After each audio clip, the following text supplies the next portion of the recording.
episode of the Tennis IQ podcast. I'm Brian Lomax. And I'm Josh Berger. And for today's episode, we're going to talk about a couple of topics, including the yips. We're going to talk about serving and tightening up that might lead to double faulting. And really, this all stems from a conversation that I had with a tennis player just a few days ago. And this tennis player contacted me because after an extended time away from the court, he suddenly found that his formerly favorite shot, his forehand, had gone away from him. This is a shot he could rely on in the past, a shot that he would finish his swing in a complete way and follow through. But for whatever reason, after the time away from the court, he was really having a tough time finishing his swing and described it as a yip that he was having, where he would almost have this uncontrollable tightening up that would take place right as he was hitting the shot, where he could do a shadow swing, without actually hitting a ball, and it would be fine. He would finish the swing. He could visualize himself going through the motion of hitting a swing if I asked him to do it. But he reported that when he was on the court, during a point, he had a very tough time actually finishing the swing. He would tighten up about midway or about 3/4 of the way and seemed to have a sudden inability to finish his swing and experience the yips, which is something that is most commonly found in golf, or has, at least in terms of the research that has been done. Most of the research on yips within sports has taken place in golf, and there's actually some other sorts of performers, such as musicians, have experienced similar things as well. But within golf and in general, yips are when it's essentially an athlete stops being able to complete a motor skill, a fine motor skill that they are capable of completing, something that they've known how to do, and it's essentially the body is not letting the brain know, and it's not letting the individual know, the athlete, complete what they know how to do. So that's sort of where this conversation started from, and where the idea to talk about yips and lead to a conversation on a couple of other factors. That's really where this started. And yips is something that I haven't had that much experience with. I've talked to other athletes that have experienced tightening up, but not in the same kind of a way. So that's really the origin of the conversation. We'll take it from there. So Brian, when we spoke off air a little bit about this, but Brian, when I mentioned this situation to you, what were some of your initial thoughts? So similar to you, I haven't worked with a lot of athletes who've expressed problems with the yips. And so I thought it was an interesting topic when you brought it up, and I was like, all right, let me do some research. And as you said, most of the research is in golf, and it's typically associated with like a twitch that happens in putting mainly. And there's also some performance anxiety that's around that. So the twitch is typically exacerbated by that. And I thought about the fact that I haven't really been presented with that issue in tennis. Certainly there's performance anxiety, and even what your player is reporting, it isn't necessarily a twitch per se. He's calling it the yips, although right. It might be not simple, but it may be anxiety resulting in deceleration of the swing, as opposed to like some sort of actual muscular twitch that occurs. So I think the term was dystonia, which is something that's associated with the yips. And you mentioned musicians. So in these very fine motor skills, some people have a condition in which, called dystonia, where a twitch or involuntary muscle twitch occurs. And that's something that I haven't really heard of in tennis. That doesn't mean it hasn't happened. There may be people listening like, oh yes, I get that. But it is not as common. So what that discussion made me think about was, all right, so putting in golf, right? That's one of those. I mean, most of the stuff in golf are kind of closed skills. But in tennis, the one sort of closed skill we have, the one really controllable skill we have is serving. And for sure, some people struggle with serving, as well as the idea of double faulting, and maybe even how they think about their second serve. So that's where it made me think about, okay, I actually got a call last night from a player I'm working with, and who stated that she had, she typically, doesn't really think that much about her second serve in terms of its effectiveness, meaning it's not generally a problem.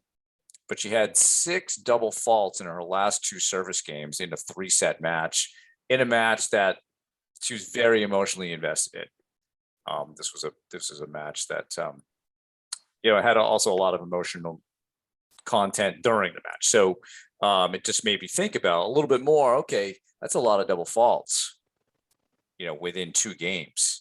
And we do see sometimes streaks of double faults with players and the thing. So that it got me to thinking, hey, you know what, we could turn this into a little bit more on the whole idea of double faulting and how do we deal with that, so that doesn't become a huge problem like this player experienced, where she essentially ended up losing the match because she gave away so many points, right? She essentially gave away her last two service games. So I thought that would be a good thing to talk about, Josh, is, how do we, what are some potential causes of double faulting, especially when it happens multiple times? And then can we discuss some potential interventions that players could use to help develop more confidence in their serve, but also not let there be a streak of double faults? Yeah, and I think it's an important question because I see this with athletes all the time as well, both on court with the players that I coach, and also in terms of some of the players I've worked with on the sports psychology side.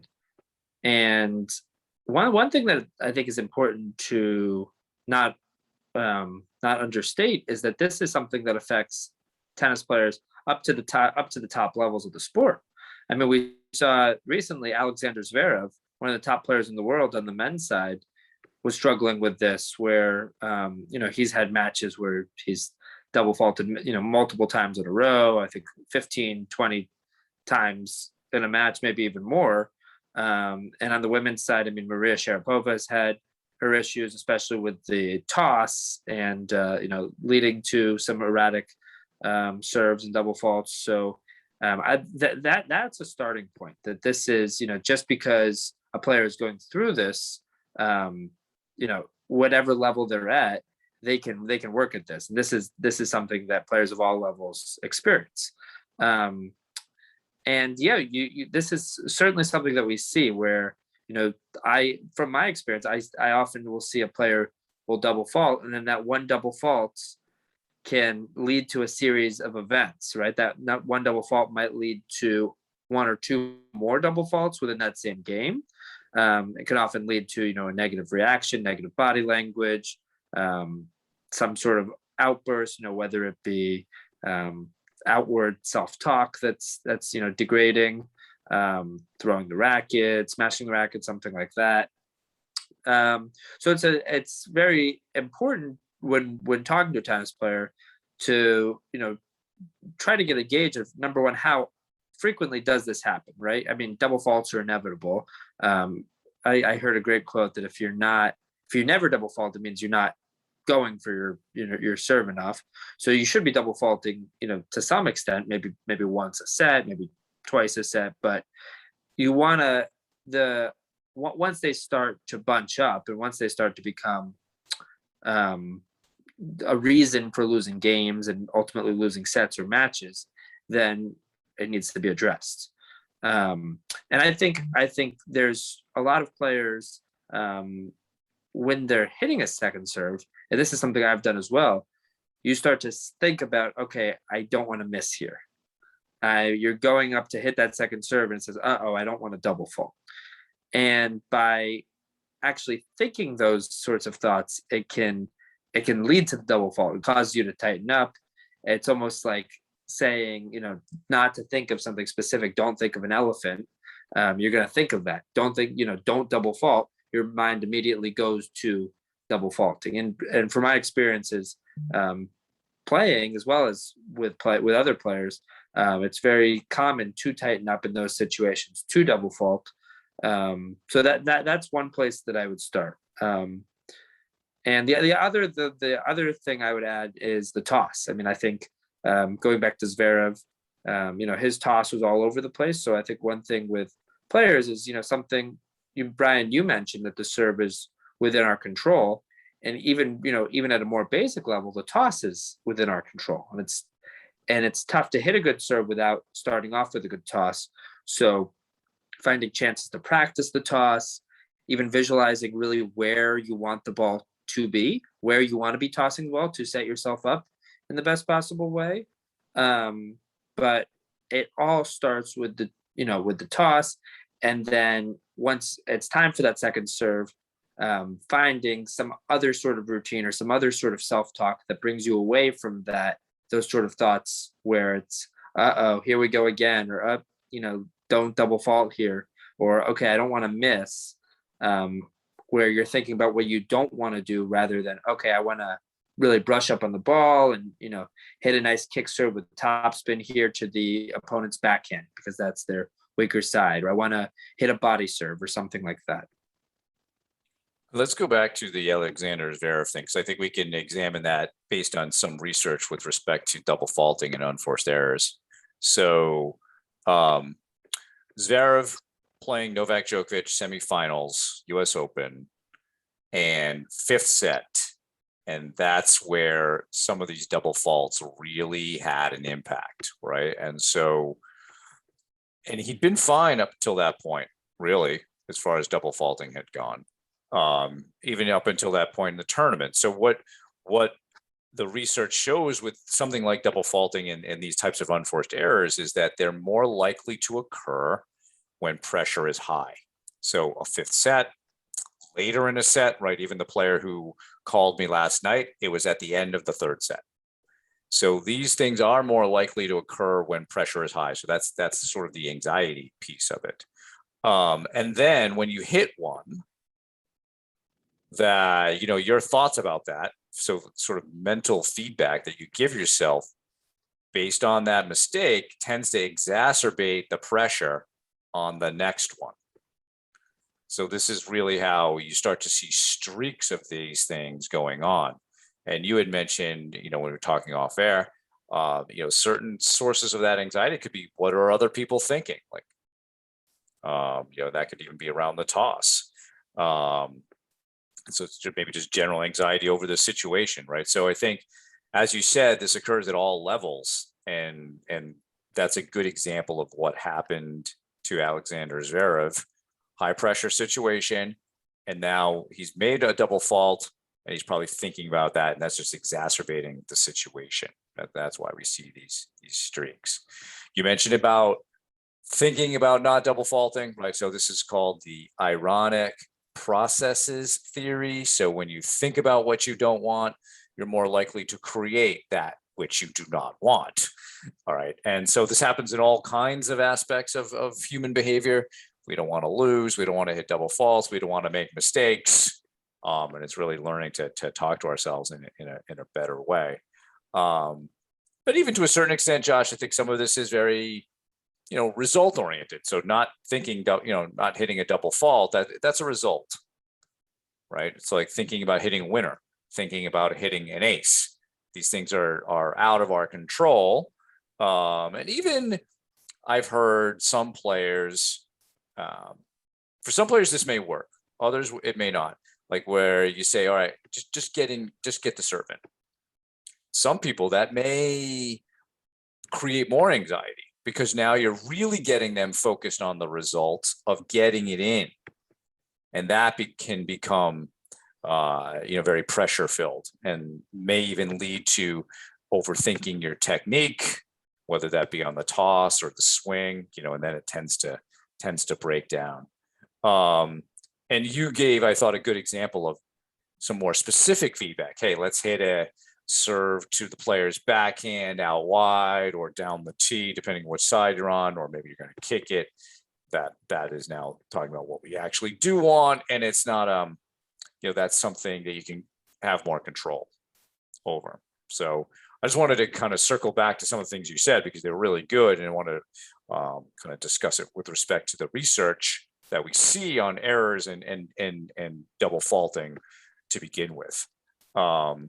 I think another thing that we could get into, Josh, here as well, and maybe these are sort of more global or thematic pieces to double faulting, but if you have, just coming into a match, just a lack of confidence in your second serve, or I often will tell players that, you need to establish a better relationship with your second serve. You don't like your second serve, you don't believe in it. And that right away is going to, when you're forced to hit it, it's going to lead to some anxiety there. So I'm curious what your thoughts are on, how people just generally perceive their second serve. If they have, don't believe in it, don't have confidence in it, don't even like hitting it, they may even have a fear of hitting it. What are your thoughts on that?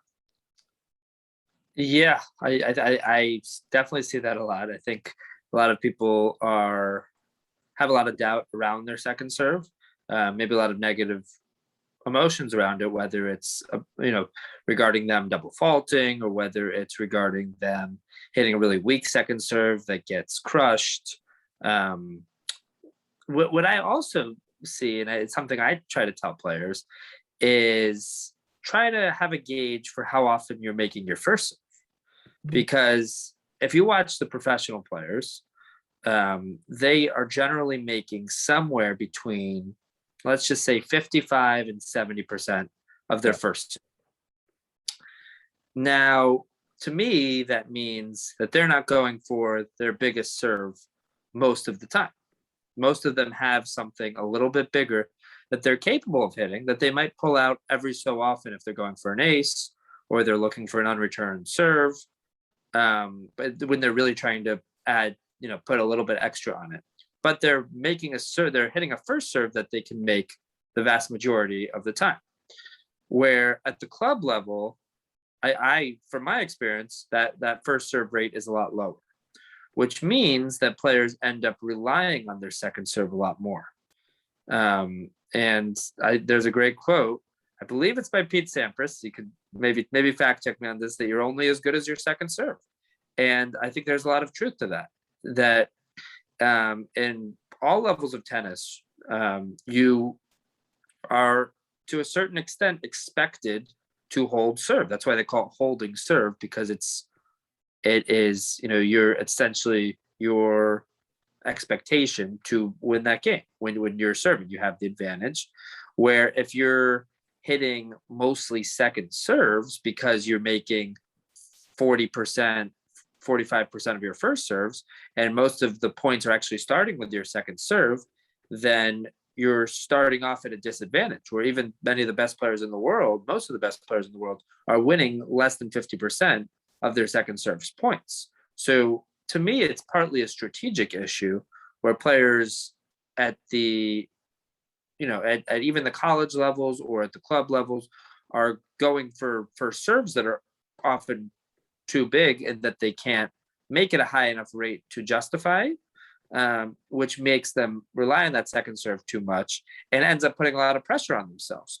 Where at times, I think there are certain circumstances where it makes more sense to maybe take a little bit off that first serve, and to increase that first serve percentage, so that you don't have to rely on that second serve as much.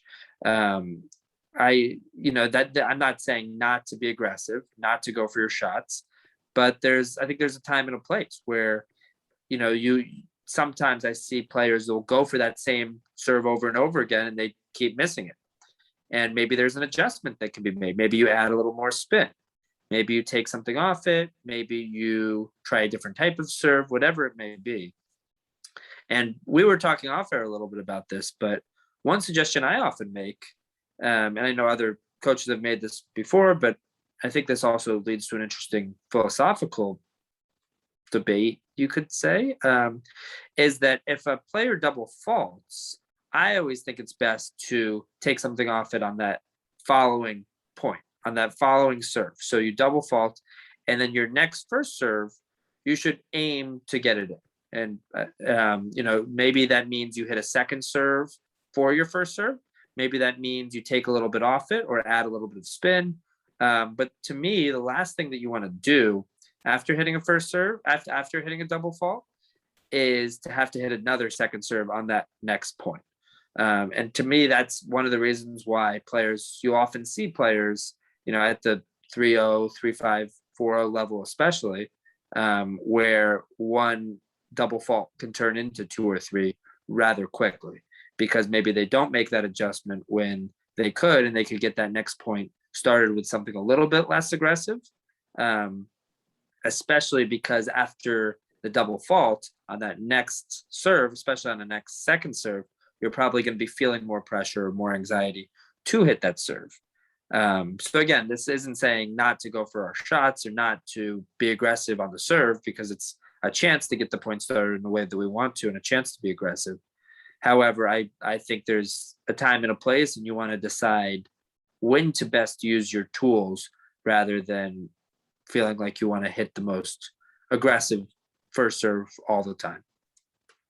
I want to go back to your point about, one strategy here is to increase first serve percentage. Let's say you are that player that has a 40% first serve percentage. You're mentally putting yourself in this pressure situation a lot, and that's going to weigh on you as you go throughout the match. So your, coping resources are going to be depleted just because you're constantly putting yourself in a position of a must-make serve. And so I think it's a great point, Josh, that you made there. Working on that first serve percentage and whatever that means, because with serving, it could be a lot of different things. It could be improving toss accuracy. It could be improving, the amount of spin that you use, your accuracy. It could be adding more spin, whatever that is, right? There are a lot of different things somebody might use to increase first serve percentage, and it's certainly worth working with a coach to figure that out. Yeah, and maybe you don't hit the big flat bomb down the tee every single time that you go for it. With respect to how one approaches double faults, I think this one is more situational, more individualized, because some players are pretty good at just blowing it off.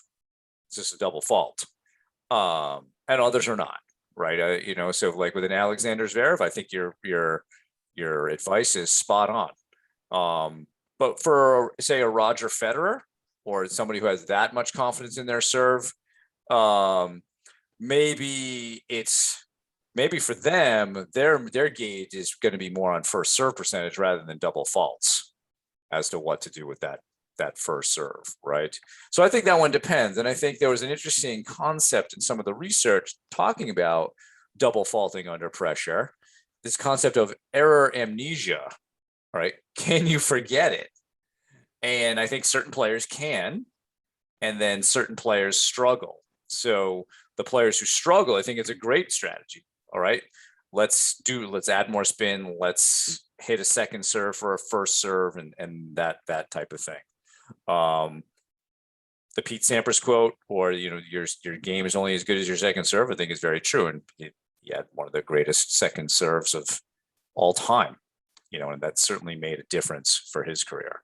But I think when we start to look at improving the serve, another maybe global theme here is this idea of error amnesia. How do we do things between the second, the missed second serve and the next point?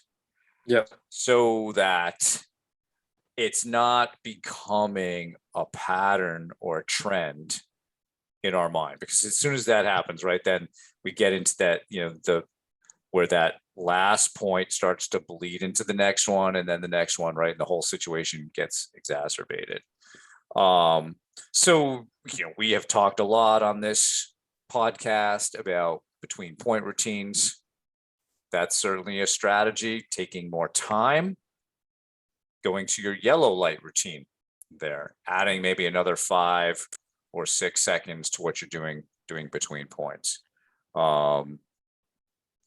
Some other interventions, and there's a whole bunch here, but I'll just go through a couple before I'll let you kind of chime in, Josh. But even looking at your self-talk, motivational self-talk has had a positive impact on correcting errors like double faults. And so it can, increase your self-confidence. It can reduce anxiety. So learning to use specific phrases after a double fault may help you reset, have that error amnesia, and then perhaps just regain and build some confidence and belief in going into the next one.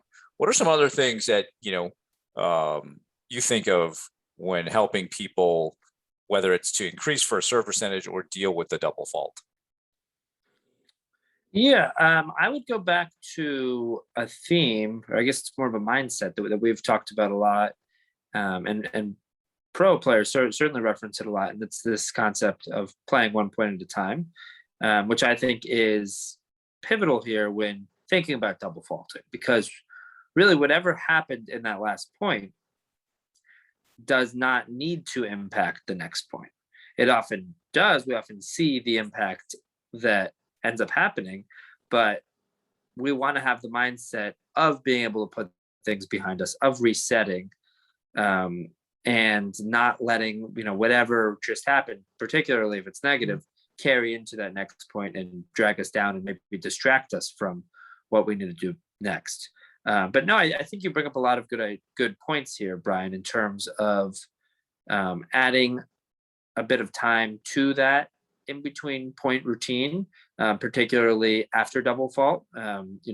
Thinking of it as a yellow light or red light routine, as we've spoken about, where this is not just something that you want to do.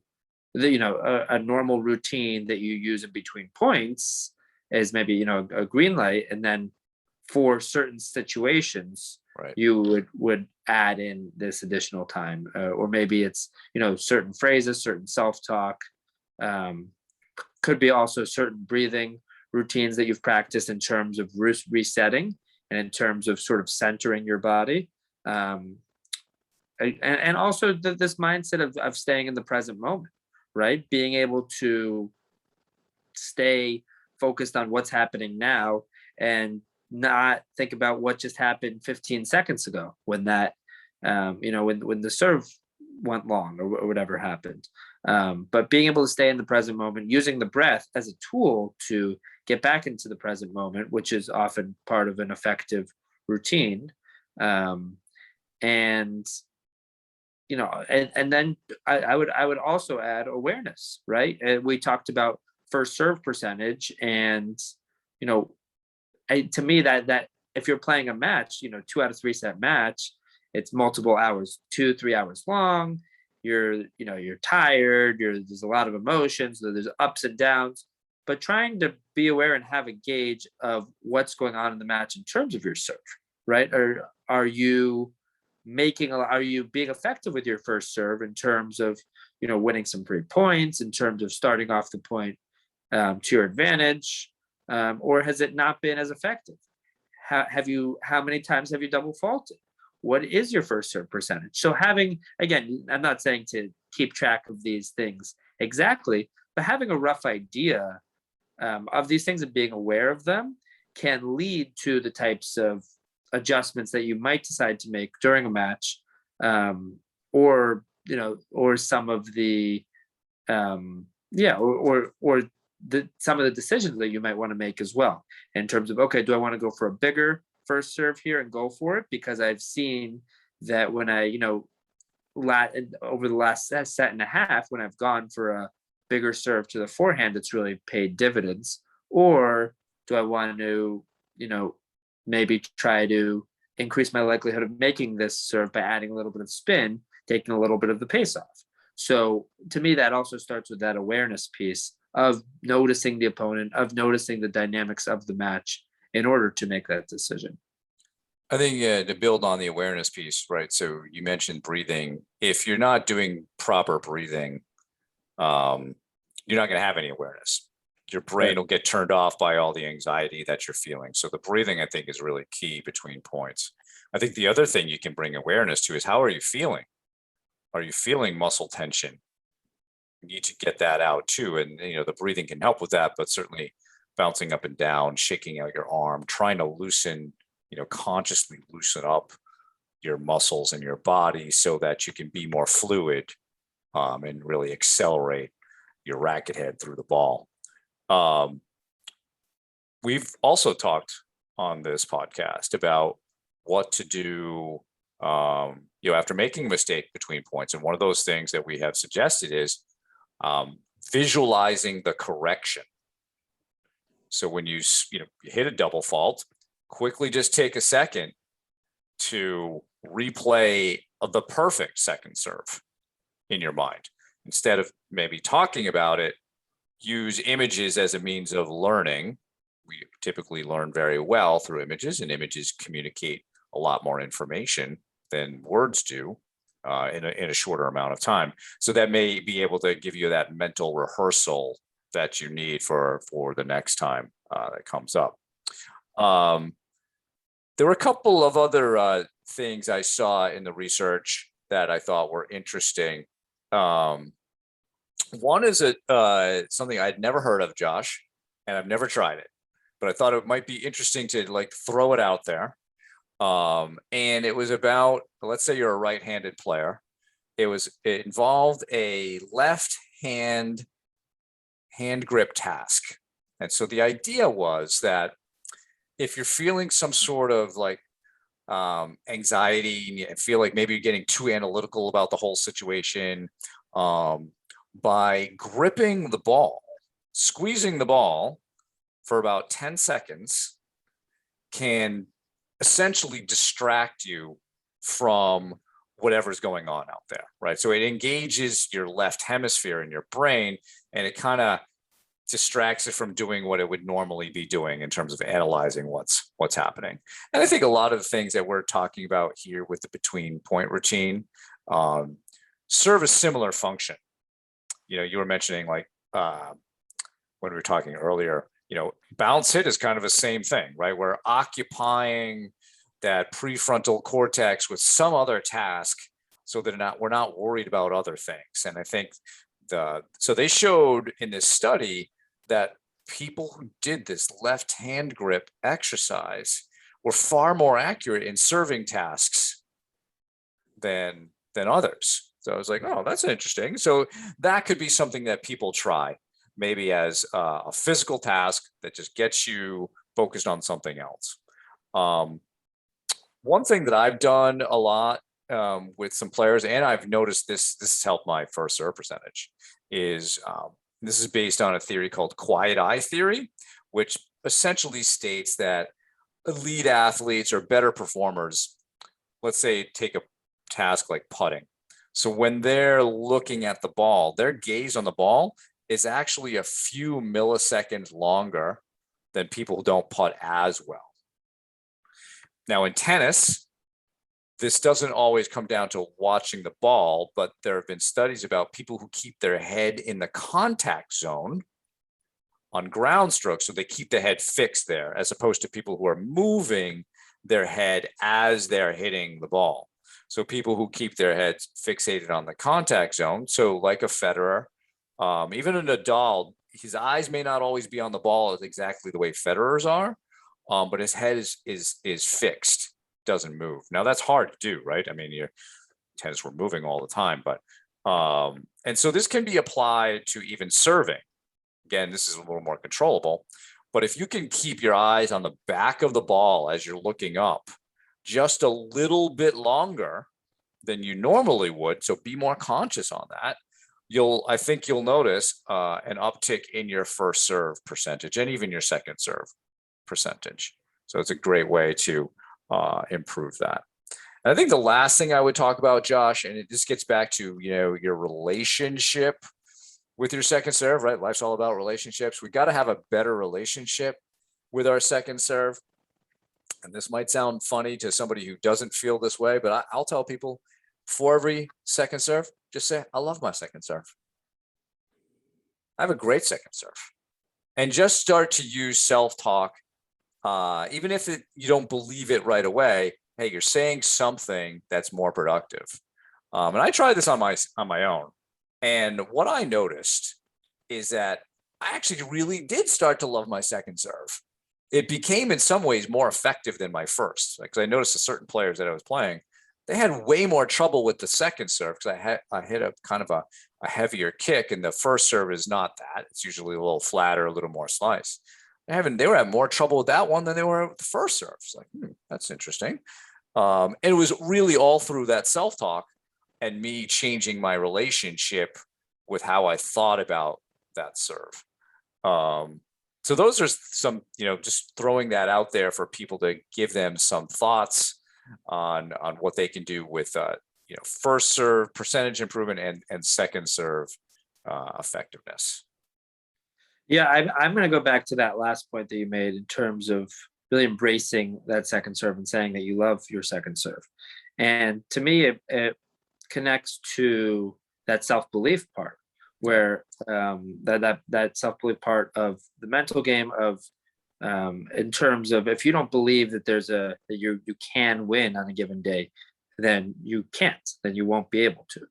And until you embrace, your second serve, it's a lot tougher to really make those improvements that you want to make on that serve, right? As you start to embrace it, you're going to want to start practicing it more. You're going to want to go for it more. You're going to want to do the things that are going to help lead to that serve getting better and better. So I really, that's a mindset that I really like. And I think, trying to almost flip the script, or flip the way that you're looking at it, where if it's, probably for some of the people listening right now, their second serve is maybe something they've always struggled with. Maybe it's double faulting, maybe it hasn't been strong enough. But trying out some of these things that we're saying in terms of those mindsets, in terms of maybe some of these more strategy adjustments that we've talked about. And also I like to also emphasize that there's a lot of different dimensions of the serve, right? There's the speed, there's the spin, there's the placement. So there's a lot of different ways to be aggressive with the serve.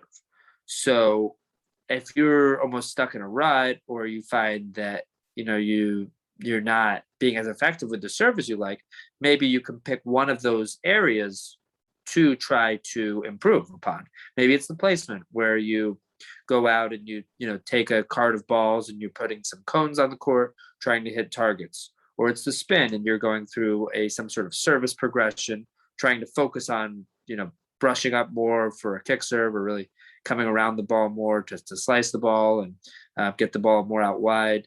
But spending the time focused on one facet of the serve, whether it be the first serve or the second serve, rather than getting wrapped up in the emotions or past experiences that you've had with that serve, can go a long way. And I think you have to pair that up, because doing that in practice is great, building the repetition and the belief, but you also have to pair it up with routines between points, because for some, the anxiety is still going to have an effect in matches. And so you have to also build that effectiveness and confidence in match play. It reminds me of a story of a player I met probably when he was about 14. And he was just learning the kick serve. So I was just doing sort of the mental game stuff with him. He was working with another coach on kick serve. And so we were collaborating a little bit. And so his mission when he went to play tournaments was just hit your kick serve.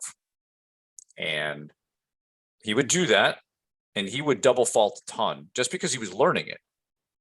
But the kid just kept doing it, and it didn't really bother him so much. I was just always very impressed with this. So that he would go out there and he'd be okay with missing the kick serve because he knew it would eventually get better, right? So fast forward a few years later, I'm working at Bryant University. He's on the team. What do you think his best shot is? It's his kick serve. It got him into the starting doubles lineup. He wouldn't normally be a guy playing singles, but his kick serve was such a beast. And just because he had that mindset, a lot of other players would have just gone back to whatever felt comfortable just to get it in or just to win points. But he, had some losses in the short term that he wouldn't normally have, but he ended up creating this, monster weapon because of that mentality. That's not easy to do. I'm not going to say it, here and say that that's an easy mindset to adopt. But if you can do that, if you can be okay with making some mistakes in matches in sort of service of improving something and maybe even creating a weapon, it's a worthwhile investment to do that. So I think, that's, when we think about different means of approaching this whole topic, there's a lot of different ways that we can come at it. But I do think, getting back to, your follow-up there, Josh, how we think about that serve is really key to where it's going to go in your game. Yeah, absolutely. And I think that story really shines light on the fact that, by almost not accepting that you're going to double fault or accepting losing, but knowing that it is part of that process can lead to down the road. And sometimes it's years down the road, maybe it's weeks or months, whatever it may be, can, leads to ultimately that becoming a strength. So I really love that. I think, you hear these examples of athletes, of pro athletes who are spending, countless hours in the gym. I mean, you see it on the pro circuit where a player will lose a match and they're right back on the practice court afterwards. And, that may not work for everybody. But I think it just shows that focus on a certain shot and maybe embracing it, even when it's not your strength at the moment, can lead to that becoming your strength. So it can almost become a self-fulfilling prophecy in a positive way. Yeah. The other thing I would say, and I think a point I'd like to emphasize, going back a little bit to our discussion, regarding first serve percentages or regarding, being aggressive, or sort of that mindset about first and second serves, is that it really is going to greatly vary from player to player. Some players really rely on getting free points or getting, players to miss the return off of a really aggressive first serve. And for that type of player, they have to go for a bigger first serve in order to fulfill that gameplay. Where for other sorts of players, their game may be less centered around their serve and maybe more based on their ground strokes or their volleys or other aspects of their game, where they may be more inclined to to make an adjustment or to make a change in that type of situation. And the other thing I would point out, just to really underscore how important first and second serves are, is I constantly am hearing from players, and this is something I agree with within my own game, that their game really, how well they play is largely correlated with how well they're serving on a given day. That if they're serving well, the rest of their game tends to fall in line, and it tends to be a good day, and they tend to play well. It can lead to a lot of confidence. It can it sets up all their other shots and makes points easier, essentially. So by utilizing, I would say, by really thinking about that time in between points, can set us up for the start of each point. So we've talked about in routines in the past how a big portion of it is how we prepare for that next point, whether we're serving or returning. So if we are on the serving side, really thinking about, having a clear idea about that preparation going into the point, about that generally, that first two shots, where we want to serve, what we want to set up after that serve, often a forehand or our favorite shot. But the more that we can give ourselves the best possible chance to be in a good mindset for every chance we do have to serve, because it really is an opportunity whenever we serve, the better chance that we have to perform well overall, because so many players' games are how well they're performing overall is correlated with how well they're serving. So it just wanted to make that point that the serve really is, I would say, in many ways, the most important shot in tennis. It's the only shot that's hit in every single point. Not to say any other shot's not as important, or not particularly important, but the serve, at every level of the game, I would say, both in terms of the of who ends up winning the match, and in terms of a player's emotions at that moment, it often has a lot to do with how they're serving and where what their serve, where their serve is bringing them in terms of is it setting up free points for them? Is it setting up short balls? Or on the other side of things, are they double faulting? Are they not being aggressive enough where their serve is being punished, where it's not as much of a weapon? So I just think it really emphasizes how important this conversation from today is, and why doing some of these things that we've talked about in today's episode and in past episodes, like the in-between points routine, like self-talk, like having some sort of mindfulness practice that you can implement on the court as well, in terms of utilizing your breathing. So as Brian mentioned, so that you're you're not getting anxious to the point where your brain essentially shuts off, but you can center yourself and get into the present moment. So I know there's a lot there, but just wanted to underscore that point about serving. Yeah, and I think that's actually it's a good wrap in a way, right? Because serving it's a hugely important part of the game. Many people do derive their confidence from how they're performing with the serve, whether they should or not. It happens, and I would say, like you said, Josh, most players do derive that. Yeah, it is a hugely important part of the game, and so we should spend time figuring out how to deal with it, on a physical, technical, tactical, and certainly mental, emotional approaches to it, so that we can improve it. I think this was probably a good topic for another episode, but we could also argue that the return is, if the serve is priority one, return is probably priority 1A. Yep. And I think that could be something that we could explore in a future episode. So I thought this was a great conversation. So for more on today's episode, please check out the show notes.